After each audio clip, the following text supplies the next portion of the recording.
నమస్తే. నేను Vanaja Ramisetti, Vedic nutritionist, specialized in cancer recovery support and health coach, certified by California Institute of Integral Studies. నేను California ఇన్స్టిట్యూట్లో ఎప్పుడైతే ఈ న్యూట్రిషన్ కోర్సెస్, ఈ హెల్త్ అండ్ వెల్నెస్ కోచింగ్ చేసినప్పుడు, యుఎస్ బేస్డ్ ఇన్స్టిట్యూట్ అది చేసినప్పుడు నాకేం చూసానంటే, యుఎస్ అండ్ అబ్రాడ్లో ఉండే వాళ్ళందరూ మన ఇండియన్ ఫుడ్ కల్చర్ని ఫాలో అవ్వడానికి చాలా ట్రై చేస్తున్నారు. ఫుడ్డే కాకుండా యోగా, మెడిటేషన్ ఇక్కడవన్నీ వాళ్ళు అక్కడ రెప్లికేట్ చేయడానికి చూస్తున్నారు. మనం ఇండియాలో ఏం చేస్తున్నాం? ఫారెన్ ఫుడ్స్, ఫారెన్ అలవాట్లు అన్నీ అక్కడ నుంచి మనం ఇక్కడ రెప్లికేట్ చేస్తున్నాం. మన దగ్గర ఉండేది యోగా, ఇప్పుడు వాళ్ళు అక్కడ యోగా చేస్తారు. మన దగ్గర ఉండేది మెడిటేషన్, అక్కడ వాళ్ళు మెడిటేషన్ చేస్తారు. అక్కడ వాళ్ళు జుంబా అండ్ జిమ్, అప్పుడు ఏం చేస్తున్నాం అంటే అది ఫ్యాన్సీ. ఇప్పుడు మనం అవన్నీ ఇండియాలో రెప్లికేట్ చేస్తున్నాం. ఎందుకంటే మనకు అనిపిస్తుంది వాళ్ళు అవన్నీ చేయడం వల్ల వాళ్ళు హెల్తీగా ఉంటున్నారు అని అనిపిస్తుంది. కాకపోతే నాకు అక్కడ క్లోజ్గా వాళ్ళతో పనిచేసి వాళ్ళని చూసిన తర్వాత నాకు అర్థమైంది ఏంటంటే, వాళ్ళు మన ఇండియన్స్ హెల్త్ చాలా బాగుంటుందని, ఇక్కడ మనం ఏవైతే ఫాలో అవుతున్నామో culture, Indian food, Indian traditions వాళ్ళు చాలా బిలీవ్ చేస్తారు. యాక్చువల్గా వాళ్ళు మెడిటేషన్స్ ఇవన్నీ ఇప్పుడు ఎక్కువగా వాళ్ళే చాలా ఎక్కువ మెడిటేషన్ చేస్తున్నారు. ఈ చక్రా క్లీనింగ్స్ ఇవన్నీ ఏంటంటే వాళ్ళకి అలవాటైపోయింది. ఇప్పుడు ఏంటంటే వాళ్ళకి అర్థమైంది దానివల్ల వచ్చే బెనిఫిట్స్ మనకంటే ఎక్కువ ఇప్పుడు ఫారిన్ కంట్రీస్ అవి ఇంప్లిమెంట్ చేస్తున్నాయి. సో మనం ఎందుకు మన ఇండియాలో ఉన్న కల్చర్ని మనం ఎందుకు ఫాలో అవ్వకూడదు? మనం ఎందుకు ఎక్కువగా ఫారిన్ కల్చర్కి అట్రాక్ట్ అవుతున్నాం అన్నది నాకు చాలా సర్ప్రైజింగ్గా ఉంటుంది యాక్చువల్గా ఇప్పుడు. అయితే ఇప్పుడు మనం పిల్లల విషయానికి వచ్చినప్పుడు, ఇప్పుడు చూసే చిన్న చిన్న పిల్లలు నాకు చాలామంది మెసేజెస్, మెయిల్స్ పంపిస్తారు. ఎందుకంటే వాళ్ళకి చాలా ఒబిసిటీ వచ్చేసి, పిల్లలకి 8 years, 9 years, 10 years బిలో పిల్లలకి విపరీతంగా ఒబిసిటీ వచ్చి వాళ్ళని నేను అనాలిసిస్ చేసినప్పుడు, అంటే వాళ్ళ పేరెంట్స్ నన్ను అడుగుతారు, మాకు ఏదైనా ఒబిసిటీ తగ్గడానికి, మా పిల్లల వెయిట్ తగ్గడానికి మీరు మాకు ఏదైనా డైట్ ప్రోగ్రామ్ ఇవ్వండి, మాకు ఏదైనా హెల్ప్ చేయండి, ఏదైనా సప్లిమెంట్స్ ఇవ్వండి అని నాకు చాలా ఫోన్స్ అండ్ మెసేజెస్ వస్తాయి. అయితే అంత చిన్న పిల్లలకి వాళ్ళ అన్నీ తినే వయసులో వాళ్ళకి డైట్ రెస్ట్రిక్షన్స్ ఇంట్రడ్యూస్ చేయడం ఎంతవరకు కరెక్ట్? మనకి వాళ్ళ ఈ ఏజ్లో తినాలి. యాక్చువల్గా పిల్లలు చిన్న పిల్లలప్పటి నుంచి, వాళ్ళు పుట్టినప్పటి నుంచి వాళ్ళకి ఏం ఫుడ్ పెడతామో, వాళ్ళు అంటే టీనేజ్ 25 years వచ్చేదాకా ఎలాంటి ఫుడ్ అయితే తింటామో, ఎందుకంటే మనిషికి ఏజింగ్ ప్రాసెస్ మనకి ముడతలు పడడం కానీ, స్కిన్లో, జుట్టులో చేంజెస్ ఎప్పుడు స్టార్ట్ అవుతాయి? ఆఫ్టర్ 25 మన బాడీలో చేంజెస్ స్టార్ట్ అవుతాయి. 25 years వరకు ఒకవేళ మన పేరెంట్స్ వాళ్ళ ఫొటోస్ అవి చూసినప్పుడు మనం అంటే, అబ్బా 25 వరకు మనం ఎంత బాగుండేవాళ్ళం, నేను చిన్నప్పుడు చాలా బాగుండేదాన్ని, ఇవన్నీ చెప్తారు కదా. మన జుట్టు చాలా బాగుండేది. ఇవన్నీ ఎందుకు బాగుంటాయి అంటే మనం తినే ఆహారం వల్ల అవన్నీ బాగుంటాయి. అవి అలాగే కంటిన్యూ అవ్వాలనుకుంటే మీరు ఏజ్ వస్తున్నా కానీ మీ స్కిన్, మీ హెయిర్, అఫ్కోర్స్ అందరికీ ఏజింగ్ వస్తుంది. కాకపోతే ఏంటంటే మనం తినే తిండి వల్ల, మనం ఫాలో అయ్యే రొటీన్ వల్ల మన ఏజింగ్ కూడా డిలే అవ్వచ్చు. అంటే మనం ఒకవేళ 50 years, 60 years వచ్చినా కాస్త హెల్తీగా కనపడతాం అవతల వాళ్ళకి, అంటే మనం కూడా హెల్తీగా ఉంటాం. అయితే చిన్నపిల్లల విషయం వచ్చేటప్పటికి మనం ఇంత చిన్నప్పటి నుంచి వాళ్ళకి ఏదో డైట్ అని, ఫుడ్ రెస్ట్రిక్షన్స్ ఇవన్నీ పెడితే వాళ్ళకు కూడా ఒకలాంటి సైకలాజికల్ ఇంపాక్ట్. అసలు పిల్లలకి ఇట్లాంటి ఒబిసిటీ ఎందుకు రావాలి? 8 years, 9 years, 10 years పిల్లలు, చిన్న పిల్లలకి ఒబిసిటీ. ఎందుకంటే ఇప్పుడున్న సెడెంటరీ లైఫ్ స్టైల్, మనకి ఏదైతే లైఫ్ స్టైల్ పెద్దవాళ్ళకి ఏదైతే ఉందో, ఆటోమేటిక్గా మనం ఆఫీస్లో కూర్చొని మనకి 9 hours, 10 hours ఇప్పుడున్న కార్పొరేట్ కల్చర్లో 10-12 hours జాబ్ చేస్తాం. దాని తర్వాత జాబ్ అయిపోగానే చాలామంది ఆఫీస్ గెట్ టుగెదర్స్ అని, ఇంటికి స్ట్రైట్గా వెళ్ళాం, లేట్ అయిపోయింది కాబట్టి మనం బయట హోటల్స్లో తినేసి ఇంటికి వెళ్ళిపోతాం. వెళ్ళగానే బికాస్ వీఆర్ టయర్డ్, సో వెళ్ళగానే నిద్రపోతాం. మనం నిద్రపోయి మళ్ళీ మార్నింగ్ రొటీన్ ఏమి ఉండదు, వెళ్ళడం, ఇదే సెడెంటరీ లైఫ్ స్టైల్. ఇప్పుడు పిల్లలకు కూడా ఏమైపోయిందంటే, మనకు చాలా ఇప్పుడున్న కంట్రీలో అపార్ట్మెంట్ కల్చర్ వల్ల, అంటే మన ఒకప్పుడు 90s, 70s ఆ టైంలో బయటికి వెళ్ళి ఆడుకునే అంత ఆపర్చునిటీ, ఛాన్స్ ఉండేది పిల్లలకి. గ్రౌండ్లో కానీ బయట చాలా ఆడుకునేవాళ్ళం. ఈ స్కూల్లోనే కాకుండా బయట ఇంటి దగ్గర కూడా చాలామంది ఫ్రెండ్స్ ఉండేవాళ్ళు, బయటికి వెళ్ళొచ్చు, చాలా యాక్టివిటీస్ ఉండేవి. ఇప్పుడు ఏమైపోయింది, ఇలా అపార్ట్మెంట్ కల్చర్ వల్ల మనం పిల్లల్ని బయటికి పంపించాం. ఎందుకంటే ఒక్కొక్క ఫ్లోర్లో ఉంటాం కాబట్టి వాళ్ళని ఎక్కడికి పంపించకుండా ఇంట్లోనే, అంటే గ్యాడ్జెట్స్ ఇచ్చేస్తాం వాళ్ళకి, మొబైల్స్, గేమ్స్, వీడియో గేమ్స్ అనేసి రకరకాలు వచ్చేసాయి. అవన్నీ ఇచ్చి they don't play out side. వాళ్ళు బయటికి వెళ్ళరు కాబట్టి వాళ్ళు తింటారు, ఇంట్లోనే ఉంటారు. సెడెంటరీ లైఫ్ స్టైల్, కూర్చునే ఏ పని చేసినా కూర్చునే చేస్తారు. వాళ్ళకి యాక్టివిటీ లేదు, ఎక్సర్సైజ్ లేదు, యోగా ఇవన్నీ ఫిట్నెస్ నథింగ్. సో అందుకని వాళ్ళకి ఆటోమేటిక్గా మనం పెట్టే తిండి వల్ల వాళ్ళకి ఒబెసిటీ వచ్చేస్తుంది. తిండి వల్ల కాకుండా వాళ్ళ యాక్టివిటీ లేదు కాబట్టి వాళ్ళకి ఒబెసిటీ వచ్చేస్తుంది. సో పిల్లలకి చిన్నప్పుడు అన్నీ పెట్టవచ్చు, ఇది రెస్ట్రిక్షన్, ఇది పెట్టకూడదు, ఇది తింటే లావ్ అయిపోతారు, అది తింటే ఇదైపోతారు. చాలామంది నెయ్యి తింటే లావ్ అయిపోతారు పిల్లలు, కానీ నెయ్యి పెట్టరు. యాక్చువల్గా యుఎస్లో కూడా ఈ క్లినికల్ రీసెర్చ్లో ఏం తెలిసిందంటే ఆవు నెయ్యి తినడం వల్ల ఎట్లాంటి బ్యాడ్ కొలెస్ట్రాల్ మన బాడీలో ఉండదు. So everyday 3 spoons of cow ghee, ఆవు నెయ్యి పిల్లలకి ప్రతి మీల్లో, అంటే మీరు మధ్యాహ్నం కానీ రాత్రి కానీ భోజనం పెట్టేటప్పుడు వాళ్ళకి 1 స్పూన్ నెయ్యి. ఈవెన్ పెద్దవాళ్ళు కూడా నెయ్యి తినడానికి ఏమి ఆవు నెయ్యి, వేరే నెయ్యి కాదు, ఆవు నెయ్యి మీరు తింటే మీకు బ్యాడ్ కొలెస్ట్రాల్ అన్నదే ఉండదు యాక్చువల్గా.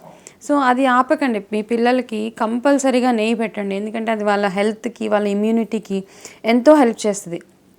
అది కాకుండా పిల్లలకి మనం ఏం చేస్తామంటే వాళ్ళకి ఎస్పెషలీ ఈ టీవీ ఎక్కువ చూడడం, ఈ టీవీలో వచ్చే ప్రోగ్రామ్స్, వాళ్ళు టీవీ చూస్తూ మనం వాళ్ళకి ఏదో ఒకటి వాళ్ళకి చేతికి ఇచ్చేస్తాం, తినేసే అనేసి, అన్నము, చిప్స్, వాళ్ళు అడిగిందల్లా వెళ్ళిపోతుంది. ఇప్పుడు fast foods especially pizza, burgers ఇవన్నీ. అదే ఒక్కసారి మన ఏన్షియంట్ కాలంలోకి వెళ్తే వాళ్ళు ఏం చేసేవాళ్ళు, మన అమ్మమ్మ, నాయనమ్మ, మన పేరెంట్స్ ఎస్పెషలీ ఈ ఈవినింగ్ స్నాక్స్ అని వాళ్ళ సున్నుండలు తయారు చేసి ఉంచేవాళ్ళు ఇంట్లో. సున్నుండ అంటే మినప పిండితో చేస్తారు. అది దానివల్ల ఏంటంటే దాంట్లో ఉండే విటమిన్స్ అండ్ మినరల్స్ వల్ల పిల్లలకి బోన్ హెల్త్ చాలా బాగుంటుంది. దానివల్ల లావ్ అవ్వడం, ఒబెసిటీ రావడం ఏమి ఉండదు. ఇప్పుడు మనం అవి కాకుండా వాళ్ళకి ఏం చేస్తాం, పిజ్జా, బర్గర్, బ్రెడ్, బటర్ ఇలాంటివి ఇచ్చేసి వాళ్ళని సెడెంటరీ లైఫ్ స్టైల్కి అలవాటు చేసేసి అది చేస్తూ వాళ్ళు టీవీ వాచ్ చేయడం కంటిన్యూస్గా. అయితే పిల్లలకి మనం అలవాటు చేయాల్సిన చిన్న చిన్న పద్ధతులు ఏంటంటే, ఒకవేళ అపార్ట్మెంట్స్లో ఉన్నప్పుడు వాళ్ళని రెగ్యులర్గా యాక్టివిటీ, ఇంట్లో అపార్ట్మెంట్లో కూడా వాళ్ళు యోగా చేయొచ్చు. మన ఇండియాలో పుట్టింది యోగా. ఆ యోగాని అలవాటు చేయండి. బయటకు వెళ్ళి క్రికెటే ఆడాలి, లేకపోతే ఇంకొకటి బాస్కెట్బాలే ఆడాలి, ఇప్పుడున్న సిట్యువేషన్లో వెళ్ళలేరు కాబట్టి ఇంట్లో వాళ్ళని యోగా ప్రాక్టీస్ చేయించండి. చిన్న చిన్నగా స్టార్ట్ చేయండి. వాళ్ళు లెగగానే ఫస్ట్ థింగ్ వాళ్ళకి చేయాల్సిన చిన్న చిన్నవన్నీ అలవాటు చేయండి. దాని తర్వాత వాళ్ళు తినే బ్రేక్ఫాస్ట్లో ఫాస్ట్ ఫుడ్స్, ఇలా మ్యాగీ, పాస్తా, పిజ్జాలు ఇవి కాకుండా మన ఇండియన్ ఫుడ్స్, ఎందుకంటే కల్చరల్ ఫుడ్ తినడం చాలా అవసరం పిల్లలకి. ఎక్కడ పుట్టిన వాళ్ళు ఆ ఫుడ్ని ఫస్ట్ వంటికి అలవాటు చేసుకొని తర్వాత వేరే ఫుడ్స్ అలవాటు చేసుకోవచ్చు. అలా అని మనం వాళ్ళకి మార్నింగ్ లేకగానే ఇడ్లీ, దోశ, ఇప్పుడు ఇడ్లీని ఫారిన్ కంట్రీస్లో రైస్ కేక్స్ అంటారు. రైస్ కేక్ అంటే ఏంటి, వాళ్ళకి ఇడ్లీ వల్ల వచ్చే బెనిఫిట్స్ వరల్డ్ వైడ్ ఫేమస్. ఇప్పుడు ఇడ్లీ, రైస్ కేక్. ఇప్పుడు మనం ఇడ్లీ అంటే పిల్లలు అబ్బా ఇడ్లీ నేను తినను అనేస్తారు. కాకపోతే వాళ్ళకి అలవాటు చేయండి. దానివల్ల వచ్చే బెనిఫిట్స్ చిన్నప్పుడు వాళ్ళకి అర్థం కాదు, కాకపోతే మీరు ఏదో రకంగా వాళ్ళు ఆ ఫుడ్ తినేలాగా అలవాటు చేసుకోండి. మన ఇండియన్ ఫుడ్ ఏది చెడ్డది కాదు, అన్నీ మంచి ఫుడ్సే. అట్లీస్ట్ అంటే మనకి ఫ్రెష్గా లేనివి ఏవి పెట్టకండి. ఇంకొకటి ఏంటంటే వాళ్ళకి ఒళ్ళు రావడానికి ఎస్పెషల్లీ ఇంకొక రీజన్ ఏంటంటే, వర్కింగ్ పేరెంట్స్ 3 డేస్కి ఒకసారి ఫుడ్ వండేసి ఫ్రిడ్జ్లో పెట్టేస్తారు. అది మాటికి తీసి వేడి చేస్తారు, పిల్లలకి ఇచ్చేస్తారు. ఎప్పుడైతే మనం ఇలాంటివి చేస్తామో వాళ్ళకి హెల్త్ రిలేటెడ్ ఇష్యూస్ కూడా చాలా వస్తాయి. ఎందుకంటే we are not eating fresh food any time. వాళ్ళు తినే ప్రతి మీల్ ఫ్రెష్గా ఉండడం ఒకటి చాలా ఇంపార్టెంట్. ఎస్పెషల్లీ మనం పిల్లలకి ఎప్పుడైతే పెడుతున్నామో, పిల్లలు మన నెక్స్ట్ జనరేషన్. ఇప్పుడు మనం చూసే హెల్త్ ఇష్యూస్ వాళ్ళకి రాకుండా ఉండాలంటే మనం ఎలాంటి ఫుడ్ వాళ్ళకి పెడుతున్నాము అన్నది చాలా ఇంపార్టెంట్. పాలలో ఏమీ కలపకుండా ప్లెయిన్ మిల్క్ ఇవ్వండి వాళ్ళకి. బూస్ట్ అని ఏదోదో చాలా వస్తున్నాయి. Okay, of course they are all good, okay, no doubt in it. But especially వాళ్ళకి యాజ్ సింపుల్ యాజ్ పాసిబుల్ న్యాచురల్గా ఏదైతే ఉందో అది ఇవ్వడం వాళ్ళకి అలవాటు చేయండి. అలా అలవాటు చేసినప్పుడు వాళ్ళకి ఆటోమేటిక్గా అలవాటు అయిపోతుంది. మనం చిన్నప్పుడు వాళ్ళకి ఏదైతే అలవాటు చేస్తామో వాళ్ళకి పెద్ద అయ్యే వరకు ఆ అలవాట్లు కంటిన్యూ అయిపోతాయి. మనం ఈ ఫుడ్ పెడితే పిల్లలు తినరు, వాళ్ళు ఇష్టపడట్లేదు, ఏదో ఫోర్స్ చేసో కొంచెం ఒక్కొక్కసారి పిల్లలతో స్ట్రిక్ట్గా ఉండడం కొంచెం అవసరం మనకి. ఓకే, నా సెల్ఫ్ ఎక్స్పీరియన్స్ తోటి నేను ఇవన్నీ చెప్తున్నాను మీకు. ఇది కాకుండా ఈవినింగ్లో కూడా వాళ్ళకి మార్నింగ్ గేమ్స్ ఆడలేనప్పుడు ఈ బయటకెళ్ళి గేమ్స్ ఆడుకోలేని సిచ్యువేషన్ వచ్చినప్పుడు మీరు మార్నింగ్ కొంతసేపు యోగా, ఈవినింగ్ కొంతసేపు యాక్టివిటీస్ అంటే ఇంట్లో మనం చేసుకునే రెగ్యులర్ పనులు అవన్నీ చేపించి వాళ్ళకి ఫుడ్ రెస్ట్రిక్షన్స్ మాత్రం పెట్టకండి. వాళ్ళకి ఒకవేళ ఆల్రెడీ వాళ్ళకి ఒబెసిటీ వచ్చి ఒళ్ళు వచ్చేస్తే ఇప్పుడు మీరు వాళ్ళకి ఎలాంటి ఫుడ్ పెట్టాలి, ఎంత ఎక్సర్సైజ్, ఎక్కువసేపు యాక్టివిటీ చేయించండి. టీవీ ముందు లేకపోతే సెడెంటరీ లైఫ్ స్టైల్ కూర్చొనే వాళ్ళని కూర్చోపెట్టి వాళ్ళకి అన్నీ వాళ్ళు అడిగిందల్లా ఇవ్వడం చేయడం మాత్రం కొంచెం కంట్రోల్ చేసి, అండ్ పిల్లలకి అన్నం పెట్టేటప్పుడు డైనింగ్ టేబుల్ కల్చర్ నుంచి మనం కొంచెం బయటకు వస్తే చాలా మంచిది. వాళ్ళకి కింద కూర్చోబెట్టి భోజనం పెట్టడం అలవాటు చేయండి. ఎందుకంటే వాళ్ళు కింద కూర్చున్నప్పుడు టేబుల్ మీద కంటే కింద కూర్చున్నప్పుడు వాళ్ళు తినడానికి ఇలా కొంచెం ముందుకు వంగి తిన్నప్పుడు వాళ్ళకి ఈ పొట్ట రావడము, ఈ లోవర్ బాడీ వెయిట్ పెరగకపోవడం దానికి హెల్ప్ చేస్తుంది. అదే డైనింగ్ టేబుల్ మీద కూర్చున్నప్పుడు వాళ్ళకి అలవాటు అయిపోతుంది. ఈ డైనింగ్ టేబుల్ మీద కూర్చోవడం వల్ల పిల్లలు కింద కూర్చోలేరు. యాక్చువల్గా ఈ మధ్య పిల్లలు చూసారా కొంచెంసేపు వాక్ చేయగానే, కొంచెంసేపు నడవగానే, కింద కూర్చోగానే వాళ్ళకి చాలా విపరీతంగా బ్రెత్లెస్నెస్ వచ్చేసి వాళ్ళు చాలా డల్ అయిపోయి ఇంకా మేము నడవలేము అని ఒక ఇది పెట్టేస్తారు.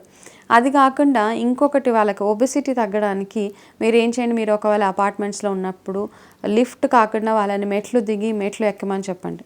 దానివల్ల కూడా చాలా, ఎప్పుడైతే మనం మెట్లు ఎక్కి దిగుతామో అది వాళ్ళ లంగ్స్ హెల్త్ ఇంప్రూవ్ చేస్తుంది. దానికి తోడు వాళ్ళ బాడీలో ఉన్న ఫ్యాట్ని బర్న్ చేసేస్తుంది. సో దానివల్ల వాళ్ళకి చాలా హెల్ప్ అవుతుంది. ఇప్పుడున్న కరెంట్ సిచ్యువేషన్లో lung health is very very important, అవునా? సో దానివల్ల అవి పెట్టడం చాలా మంచిది. అది కాకుండా వాళ్ళకి మీరు daily dry fruits at least 2 times fruits ఇవ్వడం అలవాటు చేయండి. ఫ్రూట్స్ అంటే జ్యూసెస్ కాకుండా రాగా ఫ్రూట్ తినడం అలవాటు చేయండి. జామకాయ కట్ చేసి ఇస్తాం మనం పిల్లలకి, యాపిల్ తొక్క తీసేసి ఇస్తాము. ఇలా తీయకుండా రాగా డైరెక్ట్గా ఫ్రూట్ తినడం వాళ్ళకి అలవాటు చేయండి. అలా తినడం వల్ల ఫైబర్ బాగా ఉండి వాళ్ళకి ఎవ్రీడే ఫ్రీ మోషన్ అవుతుంది. ఇప్పుడు పిల్లల్లో constipation is also one biggest problem. పిల్లలు సరిగా మోషన్ వెళ్ళరు. యాక్చువల్గా ఐడియల్గా 2 times వాళ్ళకి డైలీ మార్నింగ్ అండ్ ఈవినింగ్ ఎవరైతే మోషన్ ఫ్రీగా అయిపోతుందో వాళ్ళకి ఎట్లాంటి హెల్త్ ప్రాబ్లమ్స్ ఉండవు. సో ఇలా అవ్వడానికి పిల్లలకి ఏంటంటే మనం ఎక్కువ ఫైబర్ ఉన్న ఫుడ్ని పెట్టాలి. ఫైబర్ ఉండే ఫుడ్ పెట్టడానికి డైలీ 2 fruits కంపల్సరీగా వాళ్ళకి ఇవ్వాలి. పిల్లలకి ఎట్లాంటి సప్లిమెంట్స్ ఇవ్వకండి. వాళ్ళకి మనం రెగ్యులర్గా వండే ఫుడ్ ద్వారానే వాళ్ళకి ప్రతి న్యూట్రిషన్ వెళ్ళాలి. అంతేగాని వాళ్ళని డైటీషియన్ దగ్గరికి, చిల్డ్రన్ డైటీషియన్స్ అని చాలామంది ఇప్పుడు ఏంటంటే ఇదంతా మనీ మేకింగ్ అండి. మనం పిల్లల్లో ఒబెసిటీ వచ్చేసి అన్లెస్ పిల్లలకి ఏదో పెద్ద పెద్ద వేరే ఇష్యూస్ ఉంటేనే కానీ మీరు లావ్ అయిపోతున్నారు అనేసి ఆ విషయానికి పిల్లల్ని ఎప్పుడు డాక్టర్స్ దగ్గర తీసుకెళ్ళి మీరు అనవసరంగా డబ్బులు స్పెండ్ చేసి వాళ్ళకి చిన్నప్పటి నుంచే ఆల్టర్నేట్ మెడిసిన్స్ అని, ఆల్టర్నేట్ ఫుడ్ అని, సప్లిమెంట్స్ అని అవన్నీ అలవాటు చేసేస్తే వాళ్ళకి రాను అంటే వాళ్ళు పెరుగుతున్న కొద్దీ వాళ్ళకి హెల్త్లో ఎన్నో ఇంకా వేరే వేరే ప్రాబ్లమ్స్ వచ్చేస్తాయి.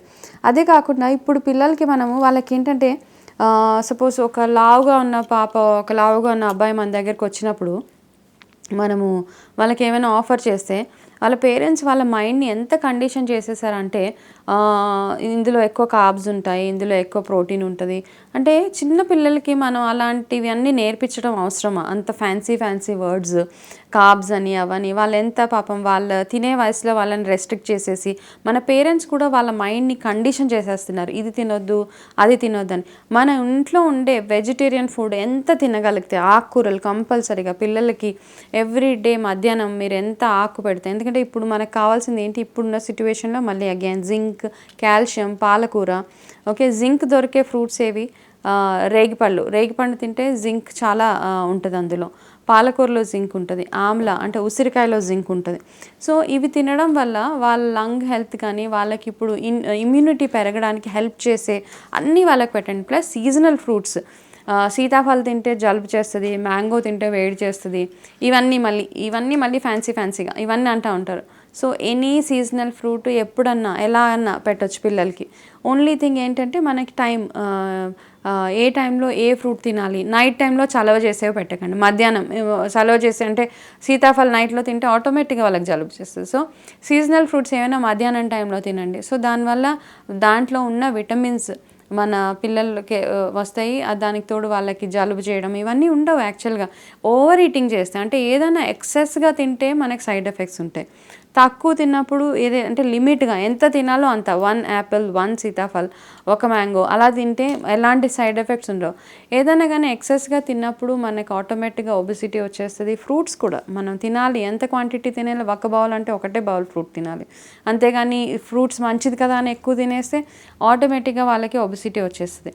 సో పిల్లల విషయంలో మన ఇంట్లో ఉన్న ఫుడ్ని ఎంత అలవాటు చేయగలిగితే వాళ్ళకి బయట ఫుడ్ కంటే, ఎప్పుడైనా వెరీ రేర్లీ అకేషనలీ వాళ్ళు ఏదైనా బయట ఫుడ్ తినొచ్చు తప్పిస్తే, ఆన్ ఏ రెగ్యులర్ బేసిస్ వాళ్ళ ఇంట్లో ఉండే కిచెన్లో, మన కిచెనే మన వంటిల్లే మనకి యాక్చువల్గా itself is a medicine. Actually వంటిల్లో ఉండే ప్రతి ఒక్కటి, మన జీలకర్ర కానీ, మిరియాలు కానీ, నువ్వులు, యాక్చువల్గా పిల్లలకి చపాతీలో కొంచెం నువ్వులు వేసి నైట్ టైంలో నువ్వులు వేసి చపాతీ పెట్టేస్తే పిల్లలకి, వాళ్ళకి నువ్వుల్లో ఉండే ఫైబర్ కానీ, ఈ విటమిన్ కానీ వాళ్ళకి వెళ్ళి వాళ్ళ స్కిన్ బాగుంటుంది. అండ్ నెక్స్ట్ డే మార్నింగ్ పిల్లలే కాదు పెద్దవాళ్ళు కూడా, ఎవరికైనా మీకు యాక్చువల్లీ బ్లోటింగ్ ప్రాబ్లం అలా ఉన్నప్పుడు, పొట్ట ఉబ్బరంగా అలా అనిపించినప్పుడు, మీరు ఈ చపాతీలో కొంచెం నువ్వులు వేసి తిన్నప్పుడు మీకు ఏమవుతుందంటే నెక్స్ట్ డేకి మీకు ఫ్రీగా ఉంటుంది అనమాట. మీకు ఈ గ్యాస్ ప్రాబ్లమ్స్ ఇలాంటివి ఏమి ఉండవు. యాక్చువల్గా you will feel really fresh. Actually ఈ చిన్నవన్నీ ఫాలో చేసి మనం పిల్లల్ని అనవసరంగా వేరే వాటికి ఇంట్రడ్యూస్ చేయకుండా, మన ఇండియన్ ఫుడ్స్, మన ఇండియాలో దొరికే ప్రతి ఒక్క కూరగాయ చాలా మంచిది. ఓన్లీ ఒక్కటే మీరు గుర్తుపెట్టుకోవాల్సింది ఏంటంటే, అవి తెచ్చినప్పుడు కొంచెం ఉప్పు నీళ్ళు వేసి కడగడం ఒక్కటి అలవాటు చేసుకోండి. ఎందుకంటే ఇప్పుడు పండించే కూరగాయలు చాలా పెస్టిసైడ్స్ అవి ఇవి ఉంటాయి. సో దాని ఎఫెక్ట్ పిల్లలకి వెళ్ళకుండా మనం పిల్లలకి ఇవన్నీ బాగా రెగ్యులర్గా వాష్ చేసి వాళ్ళకి, అంటే పేరెంట్సే రెస్పాన్సిబిలిటీ తీసుకోవాలి యాక్చువల్గా. అంటే మనం అది ఎవరికో అసైన్ చేసేయడం కాదు. పిల్లల్ని చెప్తే వాళ్ళు వినరు. ఎస్పెషల్లీ పేరెంట్స్ కానీ, as a mother or father ఎవరైతే కేర్ టేకర్ ఉన్నారో వాళ్ళు వాళ్ళు గుర్తుపెట్టుకోవాల్సింది ఏంటంటే, పిల్లల ఆరోగ్యానికి ఫస్ట్ కొన్ని ఇయర్స్ పేరెంట్సే రెస్పాన్సిబుల్. వాళ్ళు మనం ఏదైతే అలవాటు చేస్తామో పిల్లలకి, వాళ్ళు అదే దాంట్లో ఫాలో అవ్వి అదే తింటారు వాళ్ళు. సో పిల్లలకి ఎప్పుడైనా మంచి ఫుడ్, వాళ్ళ అలవాట్లు మన చేతిలోనే ఉన్నాయి. వాళ్ళకి మంచి అలవాట్లు నేర్పించండి. సెడెంటరీ లైఫ్ స్టైల్ నుంచి దూరంగా పంపించండి. వాళ్ళు ఎప్పుడైతే మైండ్ఫుల్ ఈటింగ్ చేస్తారో, అంటే వాళ్ళు ఏం తింటున్నారు అనేది వాళ్ళకి పిల్లలకి ఎక్స్ప్లెయిన్ చేయండి. ఏదో పెట్టేసాము, ఏదో తినేసారు కాకుండా మైండ్ఫుల్ ఈటింగ్ చేసినప్పుడు, ఎందుకంటే మనం ఏం తింటున్నామో అని మనకు తెలిసి తినడం చాలా మంచిది. మన పాత రోజుల్లో చెప్పేవాళ్ళు 32 సార్లు నవలాలి. ఎందుకు నవలుతామంటే, ఎక్కువ చేసినప్పుడు 32 అంటే వినరు పిల్లలు. ఎక్కువగా అలా నవిలి తింటే మనకి డైజెషన్ బాగుంటుంది, ఎట్లాంటి ఫుడ్ అయినా కానీ. ఒక రెగ్యులర్గా పిల్లలకి మనం ఏమంటాం, ఇది బెల్లంతో చేసిన చిక్కీ ఉంటుంది కదా, పల్లి చిక్కీ, అది ఒకటి, సున్నుండలు ఒకటి, ఇవి మీరు రెడీగా పెట్టుకోండి. వాళ్ళకి ఆకలి వేసినప్పుడు ఇవి ఇస్తే, నువ్వులు ఉండలు, పల్లీతో చేసిన బెల్లం వేసి చేసిన చిక్కీ అండ్ సున్నుండలు, ఇవి ఇచ్చినప్పుడు ఏంటంటే వాళ్ళు అడిగినప్పుడు, వాళ్ళు బిస్కెట్ కానీ, ఏ స్నాక్ కానీ, చిప్స్ ఇలాంటివి అడుగుతూ ఉంటారు. అవి అడిగినప్పుడు ఇవి మీరు వాళ్ళకి ఇచ్చినప్పుడు ఏమవుతుందంటే వాళ్ళకి హెల్త్ ఇంప్రూవ్ అవుతుంది. ప్లస్ వాళ్ళకి ఇవన్నీ ఏంటి అనేది వాళ్ళకి అర్థమవుతుంది. దీనివల్ల వచ్చే బెనిఫిట్స్ అర్థమవుతాయి. ఇప్పుడు కాకపోయినా వాళ్ళు ఒకవేళ వాళ్ళు పెద్దవాళ్ళు అయిపోయిన తర్వాత they will really appreciate you for what you have done for them. అంటే వాళ్ళకి రావాల్సిన పోషకాహారం మీరు ఇచ్చినప్పుడు వాళ్ళు పెద్దగా అయ్యాక పేరెంట్స్నే మెచ్చుకుంటారు వాళ్ళు. ఎందుకంటే వాళ్ళు యాక్టివ్గా ఉంటారు, వాళ్ళకి ఎట్లాంటి ప్రాబ్లమ్స్ రావు, వాళ్ళకి హెల్త్ ఇష్యూస్ వెరీ రేర్గా వస్తాయి హెల్త్ ఇష్యూస్. అదే దినచర్య, మనం ఏదైతే ఇంతకుముందు ఎపిసోడ్లో ఏదైతే దినచర్య మాట్లాడుకున్నామో, ఆ దినచర్య పిల్లల నుంచి స్టార్ట్ చేస్తే వాళ్ళకి వాళ్ళ ఏజింగ్ ప్రాసెస్ కూడా, వాళ్ళు ఇంకా 50-60 ఇయర్స్ వచ్చినా కూడా మన బోన్ హెల్త్ కానీ, వాళ్ళ టీత్ కానీ, వాళ్ళ పళ్ళు, వాళ్ళ హెయిర్ టెక్స్చర్ కానీ, వాళ్ళ స్కిన్ టెక్స్చర్ కానీ, ఇవన్నీ బాగుంటాయి అన్నమాట. మనకి సడన్గా ఎందుకు మనుషులు చేంజ్ అయిపోతారు పిల్లల్లో, బాగా అంటాం కదా, మా బాబు చిన్నప్పుడు చాలా బాగుండేవాడండి, తెల్లగా జుట్టు బాగుండేది, ఏంటో రాను ఇలాగైపోయారు, ఇవన్నీ చెప్తారు. ఎందుకంటారు అలాగా? ఎందుకంటే వాళ్ళ ఫుడ్లో వచ్చిన తేడా. అంటే వాళ్ళ బాడీలో అన్ని దోషాస్ ఉంటాయి, వాత, పిత్త, కఫ, దోష, యాజ్ పర్ ఆయుర్వేద. ఈ దోషం ఎప్పుడు ఈ 3 బ్యాలెన్స్గా ఉంటేనే మనిషి ఆరోగ్యం బాగుంటుంది. ఇది ఎప్పుడైతే ఇంబ్యాలెన్స్ అవుతాయో, ఈ ఆయుర్వేద దోషాస్ ఎప్పుడైతే ఇంబ్యాలెన్స్ అవుతాయో పిల్లల్లో ఇట్లాంటి ప్రాబ్లమ్స్ అన్నీ ఉంటాయి. జుట్టు ఊడిపోవడం, పింపుల్స్ రావడం, యాక్ని అని, లేకపోతే పిగ్మెంటేషన్ అని, లేకపోతే గోళ్ళు విరిగిపోవడం ఊరికూరికినే, వాళ్ళకి పళ్ళల్లో ప్రాబ్లమ్స్, ఇవన్నీ ఎందుకు వస్తాయి? మన ఈ దోషాస్ వల్ల వస్తాయి అనమాట. మన బాడీలో ఉండే 3 దోషాస్ ఎప్పుడైతే బ్యాలెన్స్గా ఉండవో పిల్లలకి ప్రాబ్లమ్స్ వస్తాయి. ఇవి రాకుండా చూసుకోవడం మాత్రం పేరెంట్స్ వంతు. దానివల్ల వచ్చే బెనిఫిట్స్ పిల్లలకి ఎక్స్ప్లెయిన్ చేయడం కూడా పేరెంట్స్, గ్రాండ్ పేరెంట్స్ ఇంట్లో ఎవరుంటే వాళ్ళకి ఎక్స్ప్లెయిన్ చేస్తే వాళ్ళు at a long run they will be very very healthy. మనం ఏదైతే దినచర్య అని మాట్లాడుకున్నామో మనం ముందు ఎపిసోడ్లో, చిన్నపిల్లలు పుట్టగానే మనం చూస్తాం అయితే వాళ్ళకి డైలీ బాగా నలుగు పెట్టి వాళ్ళకి ఆయిల్ మసాజ్ చేసి వాళ్ళని చేతులు కాళ్ళు అన్నీ చిన్నగా ఎక్సర్సైజ్ చేపిస్తారు పిల్లలకి. ఇవన్నీ యాజ్ అ పార్ట్ ఆఫ్ కానీ ఆ ప్రొసీజర్ మనం కొన్ని రోజులు మన బాబు ఒక 6 మంత్స్, మన చిన్నపిల్లలు ఒక 6-7 మంత్స్ వచ్చాక నార్మల్ స్నానం చేయించేస్తాం. అదే ప్రొసీజర్ అట్లీస్ట్ ఇప్పుడు రోజు చేసుకోలేకపోయినా, ఎందుకంటే రోజు టైం కన్స్ట్రెంట్ వల్ల చాలామంది అలాంటివి చేసుకోలేం. So at least once in a week మీ పిల్లలకి ఇట్లాంటివన్నీ అనమాట, ఈ ఆయిల్ మసాజెస్ అని, ఎస్పెషల్లీ నువ్వుల నూనెతోటి వాళ్ళకి ఎంతసేపు మసాజ్ చేస్తే వాళ్ళ బాడీ అంత గట్టి పడుతుంది, వాళ్ళకి అలవాటు కూడా అవుతుంది ఇలాంటివన్నీ చేయాలని. అండ్ పిల్లలకి ఎవరైతే ఒబెసిటీ ఉన్న పిల్లలు ఉన్నారో, ఒబెసిటీతో బాధపడుతున్నారో, లావ్ అయిపోతారు పిల్లలు అంటే పిల్లలు 5 ఇయర్స్ వచ్చే వరకు కొంచెం బొద్దుగా ఉండడం కామన్ యాక్చువల్గా. దాని తర్వాత కూడా ఎవరైతే ఇబ్బంది పడుతున్నారో, పిల్లలకి ఊరికే జలుబు చేస్తుందని, పిల్లలకి ఊరికే దగ్గు వస్తుందనేసి, ఇవన్నీ చాలా ప్రాబ్లమ్స్ ఉంటాయి కదా. అయితే వీళ్ళకి మనం ఏం చేయాలంటే పిల్లలకి రెగ్యులర్గా హాట్ వాటర్ ఇవ్వడం అలవాటు చేయండి. అంటే గోరువెచ్చని నీళ్ళు వాళ్ళ వెయిట్కి తగ్గట్టు వాళ్ళకి ఎన్ని నీళ్ళు తాగిపిస్తే అంత మంచిది. ఓవర్గా నీళ్ళు పట్టించడం కంటే, అంటే పెద్దవాళ్ళు ఎలా అయితే 3 లీటర్స్ తాగాలని అంటామో, పిల్లలు అట్లీస్ట్ 4 to 5 గ్లాసెస్ ఆఫ్ నీళ్ళు తాగడం ఎంతో మంచిది. అది కాకుండా వాళ్ళకి ప్రోబయాటిక్ అంటే మజ్జిగ, రెగ్యులర్గా మజ్జిగ ఇవ్వడం వల్ల వాళ్ళకి ఏంటంటే వాళ్ళకి కాన్స్టిపేషన్ ప్రాబ్లం ఉండదు. వాళ్ళకి కోకోనట్ వాటర్ మధ్యాహ్నం పూట అంటే డే టైంలో కానీ ఈవినింగ్ టైంలో కానీ ఇవ్వకండి. వాళ్ళకి కొబ్బరి నీళ్ళు రెగ్యులర్గా అలవాటు చేస్తే అట్లీస్ట్ వారంలో 3 సార్లు వాళ్ళకి కొబ్బరి నీళ్ళు ఇచ్చినట్టయితే వాళ్ళకి ఆ కొబ్బరి నీళ్ళ వల్ల ఎన్నో బెనిఫిట్స్ ఉంటాయి. కొబ్బరి నీళ్ళలో ఉండే దానివల్ల వాళ్ళకి బాడీ హైడ్రేటెడ్గా ఉంటుంది, స్కిన్ హైడ్రేటెడ్గా ఉంటుంది, వాళ్ళకి ఫ్రీక్వెంట్గా వచ్చే యూరిన్ ఒక్కసారి ఎల్లోగా పాస్ చేస్తూ ఉంటారు, ఆ ప్రాబ్లం లేకుండా ఉంటుంది పిల్లలకి. సో వేడి నీళ్ళు ఇవ్వండి పిల్లలకి. వేడి నీళ్ళు ఇచ్చినప్పుడు మధ్య మధ్యలో ఇలా కోల్డ్ కాఫ్ వచ్చే పిల్లలు ఎవరైతే ఉంటారో మంచి ఆయుర్వేదిక్ పసుపు, లేకపోతే మన ఇంట్లో పసుపు కొమ్ము ఉంటే అది కాస్త అరగదీసి కొంచెం గోరువెచ్చని నీళ్ళలో వేసి పిల్లలకి పట్టిస్తూ ఉండండి. ఎస్పెషల్లీ చలికాలం వచ్చినప్పుడు అలా చేయండి. ఈ ఎండాకాలంలో ఎక్కువగా కొబ్బరి నీళ్ళు మజ్జిగ ఇవ్వండి పిల్లలకి. చలికాలం వచ్చినప్పుడు నీళ్ళల్లో కొంచెం పసుపు వేసి ఇవ్వడం అలవాటు చేసుకోండి, కాస్త గోరువెచ్చని నీళ్ళలో. అండ్ ఎక్కువగా ఫ్రీక్వెంట్గా జలుబు చేసే పిల్లలు, ఫ్రీక్వెంట్గా దగ్గు వచ్చే పిల్లలు ఎవరైనా ఉంటే వాళ్ళకి మాత్రం రెగ్యులర్గా ఆస్తమా రిలేటెడ్ ప్రాబ్లమ్స్ ఉన్నా వాళ్ళకి రెగ్యులర్గా పిల్లలకి ఈ వేడి నీళ్ళలో పసుపు వేయడం నేర్పించండి. అండ్ ఎవరికైతే ఆస్తమా ఉంటుందో పిల్లలకి, కొంతమంది చిన్నపిల్లలకి ఉబ్బసం లాగా అనిపిస్తూ ఉంటుంది, వాళ్ళకి ఏంటంటే చిన్న చిట్కా ఏంటంటే వాళ్ళని ఎక్కువగా ఈ బాగా బ్రీదింగ్ ఎక్సర్సైజ్ అంటే బ్రీద్ ఇన్ చేసి బ్రీద్ అవుట్ చేసేటప్పుడు, అంటే ఇన్హేల్ చేసి ఎక్సేల్ చేసేటప్పుడు ఒక బెలూన్ ఇచ్చి పిల్లలకి, అంటే బుడగలు ఉంటాయి కదా, బెలూన్ ఇచ్చి బెలూన్ని ఊదమని చెప్పండి. అలా ఊదడం వల్ల పిల్లల లంగ్స్ బాగా ఇంప్రూవ్ అవుతాయి, లంగ్స్ ఎక్స్పాండ్ అవి వాళ్ళకి ఫ్రీక్వెంట్గా వచ్చే జలుబు దగ్గు అంటే లంగ్ రిలేటెడ్ ప్రాబ్లమ్స్ రాకుండా ఉంటాయి. సో చిన్న చిన్న ఎక్సర్సైజెస్ పిల్లలతో చేయించడం, అపార్ట్మెంట్లో ఉన్న వాళ్ళు చిన్న చిన్న అంటే సూర్య నమస్కారాలు ఇవన్నీ ఇంట్లో చేసుకునేవి, ఇవన్నీ నేర్పిస్తే పిల్లలకి ఏమవుతుందంటే వాళ్ళ ఇమ్యూనిటీ బాగుంటుంది. వాళ్ళకి పెట్టే ఫుడ్లో మనం ఎంతైతే జాగ్రత్త తీసుకుంటామో దానివల్ల వాళ్ళకి అన్నీ ఇంక్లూడ్ చేయండి ఫుడ్లో. వాళ్ళకి ఆకుకూరలు, కూరగాయలు అన్నీ, అంటే ఎవ్రీడే ఒక డిఫరెంట్ టైప్ ఆఫ్ పప్పు వండి పెట్టండి వాళ్ళకి. ఒకటే రోజు కొంతమంది ఒకటే రకమైన పప్పు వండుతారు, అది కాకుండా మల్టిపుల్ పెసరపప్పు, కందిపప్పు, శనగపప్పు అన్నీ పెట్టండి. ఎలాంటి దాంట్లో ఏమి ఇబ్బంది లేదు. వాళ్ళు 11 o'clock ఎప్పుడైనా స్నాక్ తినాలనిపించినప్పుడు వాళ్ళకి శనగలు ఇవ్వండి పిల్లలకి, అది చాలా మంచిది. ఈవినింగ్ స్నాక్ సున్నుండ పెట్టండి, పల్లి ఇవ్వండి వాళ్ళకి.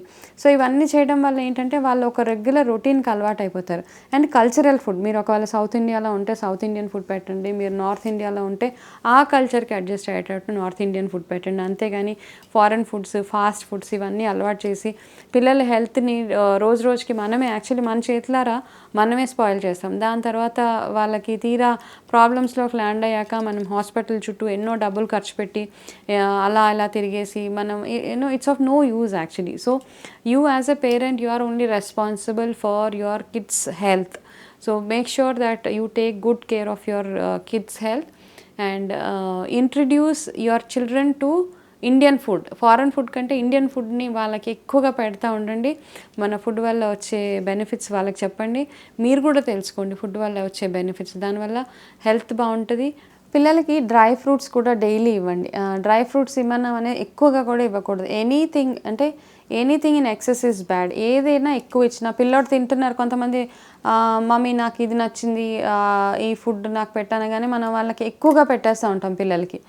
ఎక్కువగా పెట్టినప్పుడు ఏమవుతుందంటే ఎక్సెసివ్గా తినేసి వాళ్ళు వేరేవి తినకుండా అయిపోతుంది. సో ఏది ఇచ్చినా కానీ మీరు ఒక ఫ్రూట్ ఇచ్చినా, ఒక డ్రై ఫ్రూట్ ఇచ్చినా పిల్లలకి లిమిట్లో ఇవ్వడం నేర్చుకోండి. వాళ్ళు ఎంత తినాలో అంత. అండ్ తినేటప్పుడు పొట్ట నిండా కాకుండా మరి వాళ్ళకి కొంచెం గ్యాప్, ఎందుకంటే ఎనీ టైం మనం ఎక్కువ ఫుడ్ కంటే ఒక కాస్త గ్యాప్ ఇవ్వడం ఎంతో మంచిది మనకి పిల్లలకి.